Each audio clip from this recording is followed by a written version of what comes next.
ଏ ଦୁଇଟି ଶବ୍ଦର ଭିନ୍ନ ଭିନ୍ନ ରୂପ କରାଯାଉଛି।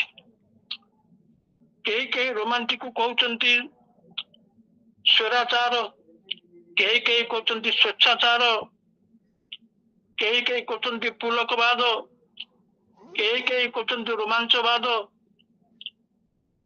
ଏବଂ କ୍ଲାସିସିଜମକୁ କହୁଛନ୍ତି ଚିରନ୍ତନତା, ଶାଶ୍ୱତତା, ଅପରିବର୍ତ୍ତନୀୟତା। ଏହିପରି ଭାବରେ ତାକୁ ଆମର ଓଡ଼ିଆ ଲୋକେ ବା କେହି କେହି ଭାରତ ବର୍ଷରେ ଅନ୍ୟତ୍ର ଅନ୍ୟ ଭାଷାଭାଷୀ ମାନେ ଏହିପରି ଅର୍ଥ କରୁଛନ୍ତି।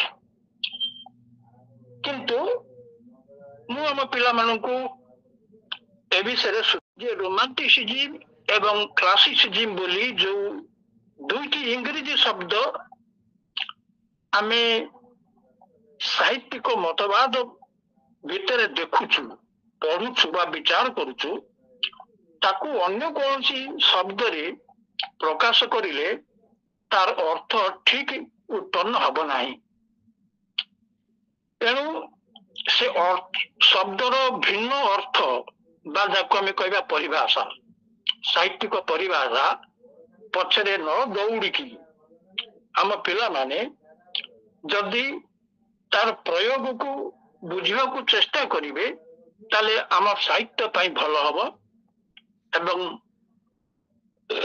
ମୁଁ ନିଶ୍ଚିତ ଭାବରେ କହିବି ଯେ ସାହିତ୍ୟ ବୁଝିବା ପାଇଁ ଯୋଉ ଏକାଗ୍ର ମନୋଭାବ ସେଇଠି ସଫଳ ହବ। ମୁଁ ସେ ବିଷୟରେ ଆଉ ଗୌର ଚନ୍ଦ୍ରିକା ଦେବି ନାହିଁ। କଥାଟି ହଉଛି ଯେ ଆମେ କାହାକୁ ରୋମାଣ୍ଟିସିଜିମ୍ ଓ କାହାକୁ କ୍ଲାସିସିଜିମ୍ କହିବା। ମୁଁ କୌଣସି ଶାସ୍ତ୍ରୀୟ ସଂଜ୍ଞା ଦବାକୁ ଚାହୁଁନାହିଁ। ପିଲାଙ୍କୁ ସରଳରେ ସେ କଥାଟି ବୁଝେଇବା ପାଇଁ ଚେଷ୍ଟା କରୁଛି। ପିଲାମାନେ ଆମେ ଜାଣିଛୁ ମନ ବୋଲି ଗୋଟେ ମଣିଷର ଅଛି। ସେ ମନର ବହୁ ଅବସ୍ଥା ଅଛି। ମନ କେତେବେଳେ କୋଉ ରୂପ ନିଏ ଆମେ ଠିକ ଭାବରେ କହିପାରିବୁ ନାହିଁ। ଅନେକ ସମୟରେ ମନ ଆମର ନିୟନ୍ତ୍ରଣରୁ ଖସିଯାଏ। ଏଇ ଯେତେବେଳେ ଖସି ଖସି ଯାଏ ସେଇ ସମୟରେ ଗୋଟେ ଅଙ୍କୁଶ ଥିଲା ଭଳି ଗୋଟେ କଥା ଉତ୍ପନ୍ନ ହୁଏ ଯେ ମନର ଗୋଟିଏ ରହିଛି ଯାହାକୁ କହିବା ଆମେ ଏକରେ ଗୋଟେ ମନନ ପ୍ରକ୍ରିୟା, ଦୁଇରେ ରହୁଛି ଆବେଗ ପ୍ରକ୍ରିୟା। ମନର ଏଇ ଦୁଇଟି ଅବସ୍ଥା, ଆହୁରି ଅନେକ ଅବସ୍ଥା ଅଛି, କିନ୍ତୁ ଆମେ ଏଇ ଦୁଇଟି ଅବସ୍ଥା କଥା ବିଚାର କରିବା। ଗୋଟେ ହଉଛି ଆବେଗ ଏବଂ ଅନ୍ୟଟି ହଉଛି ମନନ। ମୁଁ ତାର ଇଂରେଜୀ କଥା କହିବି। ମନନକୁ ଆମେ କହିବା ରୋମାଣ୍ଟିସିଜିମ୍, ଆବେଗକୁ ଆମେ କହିବା ରୋମାଣ୍ଟିସିଜିମ୍। ମୁଁ ଭୁଲ କହିଲି ସଂଶୋଧନ କରିନିଅ। ଆବେଗକୁ କହିବା ରୋମାଣ୍ଟିସିଜିମ୍ ଆଉ ମନନକୁ କହିବା କ୍ଲାସିସିଜିମ୍। ଅର୍ଥାତ୍ ରୋମାଣ୍ଟିସିଜିମରେ ଅଧିକ ଆବେଗ ଥାଏ, କ୍ଲାସିସିଜିମରେ ଅଧିକ ମନନ ଥାଏ। ଆବେଗ ସହଜରେ ବୁଝିପାରୁଛ, କିନ୍ତୁ ମନନ କହିଲେ ଆମେ କଣ ବୁଝିବା? ମନନ କହିଲେ ଚିନ୍ତା କରିବା।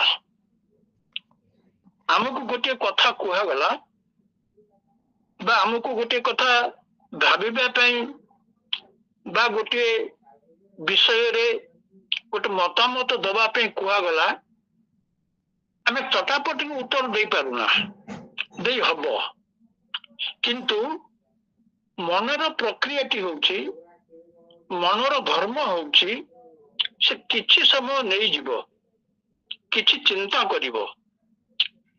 ଚିନ୍ତା କରିବାର ମନେ ମନେ ସେ ବିଚାର କରିବ ତାପରେ ସେ କିଛି ଉତ୍ତର ଦବ। ଏ ଯୋଉ କିଛି କଥା ଚିନ୍ତା କରିଲା, ମନ ଭିତରେ ଗୋଟିଏ ବସ୍ତୁକୁ ବା ଗୋଟିଏ ଭାବକୁ ଏପରି ଭାବରେ ଯୁକ୍ତି ସହ ବିଚାର କରିଲା, ଯୋଉଥିପାଇଁ ତାକୁ ସମୟ ଦରକାର ହେଲା ବିଚାରବନ୍ତ ଅବସ୍ଥାରେ ବୁଦ୍ଧିର ସବୁଠାରୁ ଉତ୍କୃଷ୍ଟ ଶକ୍ତିକୁ ପ୍ରୟୋଗ କରିକିରି ସେ କଥାଟି କହିଲା। ତେଣୁ ତାକୁ ଆମେ କହିବୁ ଏଟା ମନନ। ବର୍ତ୍ତମାନ ଆମେ ଆସିବା ଯେ ଆବେଗ ଆଉ ମନନ ସହିତର ଆମର ଦୁଇଟି ମତବାଦର କଣ ସମ୍ପର୍କ ଅଛି? ମୁଁ ସ୍ପଷ୍ଟତଃ କହିବାକୁ ଚାହେଁ ଯେ ଯେଉଁ ବିଚାରରେ, ଯେଉଁ ଯୁକ୍ତିରେ, ଯେଉଁ କଳ୍ପନାରେ ଅଧିକ ଆବେଗ ଥାଏ ତାକୁ କହିବା ରୋମାଣ୍ଟିସିଜିମ୍, ଏବଂ ଯୋଉ ବିଚାରରେ ଅଧିକ ମନନତା ଥାଏ, ମନନଶୀଳତା ଥାଏ ବା ବିଚାର ବୁଦ୍ଧି ଥାଏ ତାକୁ ଆମେ କହିବା କ୍ଲାସିସିଜିମ୍। କିନ୍ତୁ ଯଦି କେହି ପ୍ରଶ୍ନ କରିବେ ଯେ ଆମେ କେମିତି ଜାଣିବା କୋଉଠି ବେଶୀ ଆବେଗ ଅଛି, କୋଉଠି ମନନ ଅଛି, ଆମେ କେମିତି ଜାଣିବା? ନା ଆମେ ଦେଖିବା ଯେ ଆବେଗ ଆଉ ମନନର କାର୍ଯ୍ୟ କଣ, ଏବଂ ସେ ଆବେଗ ଓ ମନନ ଆମ ଚିନ୍ତା ଭିତରେ, ଆମର ପରିକଳ୍ପନା ଭିତରେ ବା ଆମର କୌଣସି ବସ୍ତୁକୁ ବିଚାର କରିବା ଭିତରେ କେମିତି ପ୍ରତିଫଳିତ ହୁଏ। ବିଷୟବସ୍ତୁରେ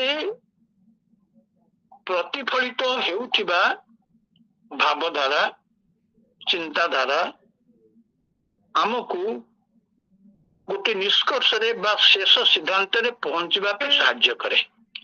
ଆମେ ଯେହେତୁ ସାହିତ୍ୟର କଥା ବିଚାର କରୁଛେ, ତେଣୁ ସାହିତ୍ୟରେ ଏପରି ଅନେକ ବିଷୟ ଅଛି, ଏପରି ଅନେକ ବିଷୟ ଥାଏ ଯୋଉଥିରେ ଆମେ ସ୍ୱତଃପୃତ ଭାବରେ କହିଦେଇ ପାରିବା ଯେ ଏଇଟା ଆବେଗର ବିଷୟ। କାହିଁକି ଆବେଗର ବିଷୟ? ନା ଯାହା କବି, ଲେଖକ ବା କେହି ଲୋକ ଚିନ୍ତା କରୁଛି, ସେ କହିଲା ବେଳେ ଯୋଉ କଥାଟି କହୁଛି ସେ କଥାଟିର ମୂଲ୍ୟ ଆଧାରରେ ଆମେ ବିଚାର କରିବା। ତେବେ ଯୋଉଗୁଡ଼ିକ ଆବେଗ ପ୍ରଧାନ ସେଗୁଡିକ ରୋମାଣ୍ଟିସିଜିମ୍ ହେବେ। ଏ କଥାକୁ ଦେଖିଲେ, ଏଇ ଗୁଣକୁ ଧରିକି ନେଇ ବିଚାର କରିଲେ ଆମେ ଦେଖିବା ଯେ ରୋମାଣ୍ଟିସିଜିମ୍ ଅଧୀନରେ ହଜାର ହଜାର ବିଷୟ ଆସିବ। ଆଗରୁ ପ୍ଲେଟୋ ଭାବର ନାମରେ ଜଣେ ଦାର୍ଶନିକ ଥିଲେ, ଅନେକ ନାଁ ଶୁଣିଥିବ। ସେ ପ୍ଲେଟୋ କହୁଥିଲେ ଯେ ପୃଥିବୀରେ ଦୁଇଟି କଥା ରହିଛି, ଯୋଉ ଦୁଇଟି କଥାକୁ ଧରି ମଣିଷ ବେଶୀ ଆବେଗ ପ୍ରବଣ ହେଇଯାଏ। କଣ? ସେ କହିଲେ of all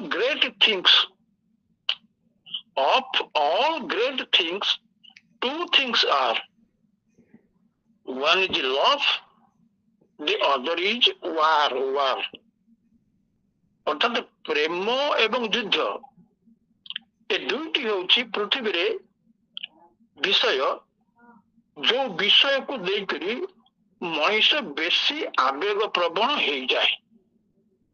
ଆମେ ବି ସେଇଟା ଅନୁଭବ କରିବା ଯେ ପ୍ରେମର କଥା କହିଲା ବେଳେ, ପ୍ରେମିକ ପ୍ରେମିକା ଭିତରେ ହଉଥିବା ସମ୍ଭାଷଣ, ଆଳାପ ଆଲୋଚନା କଥା ଉଠିଲା ବେଳେ ସେମାନଙ୍କ ମନ ଭିତରେ ଥିବା ଯୋଉ ଶୀତ୍କାର ବା ସେମାନଙ୍କ ମନ ଭିତରେ ଥିବା ଯୋଉ ପୁଲକ, ତାକୁ ବିଚାର କରିଲେ ଆମେ କଣ କହିବୁ?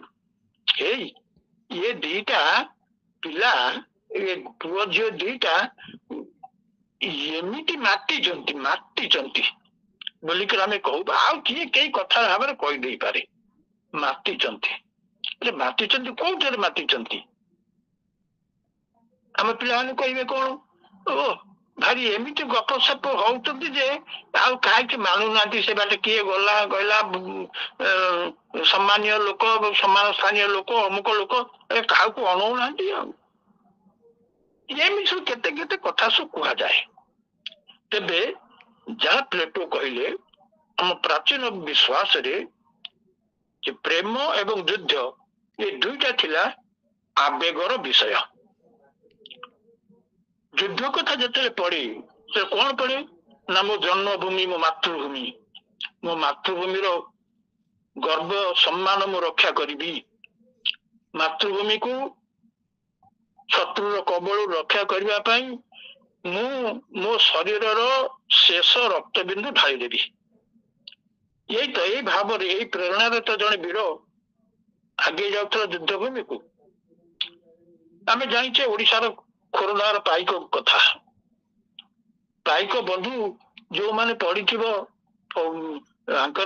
सुरेंद्र महांती उपन्यास किछि उपन्यास विशेष करी जो नील शैल पढ़ु उपन्यास कथा कि नीलाद्री विजय कथा कि पढ़ी कृष्णा बेणी रे संध्यार कथा ये जो पढ़ला बेले आम मन भीतर से गोटे आवेग रोमांटिक फिलिंग रोमांटिक अनुभव आम मन भीतर आसे